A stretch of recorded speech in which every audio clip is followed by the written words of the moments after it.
Hashim, welcome back. Welcome back to Surrey. And obviously in these very strange times, you've had to spend 2 weeks at your base here in London. How's that gone for you? Yeah, thank you. It's lovely to be back. Familiar faces, and obviously playing at the Oval is always wonderful. The 2 weeks, you got to get through it, do a bit of reading and just catching up as much as you can with the family back home, because you do miss the family. But yeah, 2 weeks is a stretch, and thankfully I got through it. What about physical preparation? What can you meaningfully do when you are essentially in one building? Yeah, I think you got to use that 2 weeks to kind of stretch a bit. You can do your push-ups and sit-ups. In terms of cardio, skipping is the best option. It doesn't need too much of space, but still it's not ideal. YouTube videos? Yeah, like you that? watch a few about this and that, and a few documentaries here and there, but still it's not easy to keep physically in check. After the last game, I can feel a stiffness, like I haven't done too much of running over 2 weeks.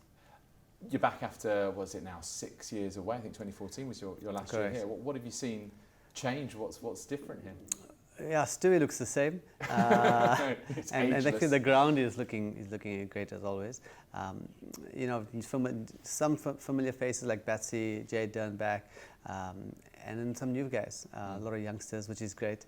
And one thing that you do enjoy is when you come here, you kind of mingle with the younger guys, and it takes a day or two to kind of know everybody, but it's always enjoyable. Are there any specific memories from your 2 seasons here before that really still are ingrained in the memory for you, Hashim? Yeah, we just had a good team environment. That was something that really stuck out. I stayed close by as well, so getting in and out of London was pretty comfortable. Sometimes it gets difficult with the traffic, but fortunately at that stage it was easy. That hasn't changed. Yeah, it hasn't changed. The trains are a little bit more quiet, obviously, with the situation, but the team environment was very good, and obviously that's something that's really important to have. And of course, when you talk about this ground and the Kia Oval, you've got to talk about 2012, right? And some good memories. Triple century. Yeah, I had some good memories a few years back.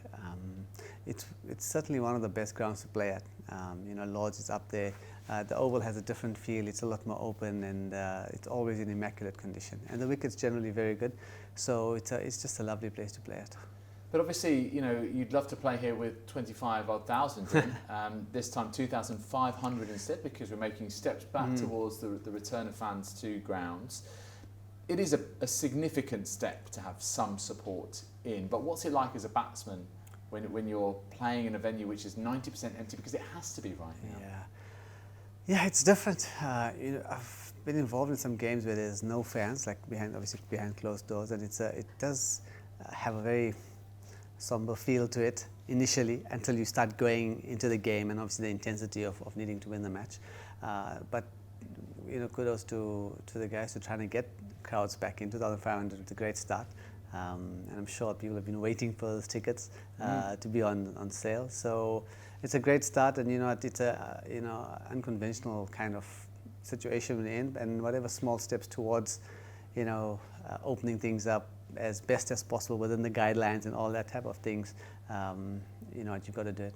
Since your international retirement, you're doing some batting consultancy. You've been working at the PSL and in South Africa as well. What's that been like for you? Because obviously for those who are getting the benefits of your mentoring, let's say, obviously that's brilliant for them. But does it also help you keep abreast of the game and how it's developing? Yeah, certainly. The other fortunate thing is I carried my kit bag wherever I went, so I managed to get my nets in and my training too. And I actually felt it's really helpful when you are speaking to somebody about batting, that you can almost practically demonstrate it, because I'm still in the game. And that's one of the aspects that I really enjoyed, because when you're talking about reflex work, you can actually put your pads on and join the guys in doing it. But mentoring was really enjoyable. I think growing up, we've all had mentors in different ways, and to kind of be part of somebody else's development, it's a nice feeling. And then how was it first going back in Surrey colours, and you're already hitting a nice 75? It felt like it just kind of clicked back seamlessly. Really. Yeah, flukes happen, So, it was nice to get some runs. Always nice to get runs. Certainly, you didn't have many nets before that. You had 1 or 2 kind of net sessions to try and after the quarantine to be familiar with the bat. So I was really glad to get some runs, and although the result didn't go great for us, but it was nice for, Rory got batted really well too. So yeah, it was nice to get some runs. And you've got some established fellow batsmen there, the likes of Rory Burns and Ben Foakes, etc. But you've also got someone like Will Jacks, who is now starting to show what he can do. Are you looking forward to that kind of relationship? Yeah, definitely. Someone who's got the world at his feet and his whole career really in front of him. Certainly, I've had kind of similar experiences batting with guys like Quinton de Kock. When he first started, fantastic player. So you kind of see their development and you think, wow, what an amazing player he's turned out to be. And I'm sorry, around the county circuit, you've got the young players coming in with a great deal of talent. And batting with Jaxie would be great.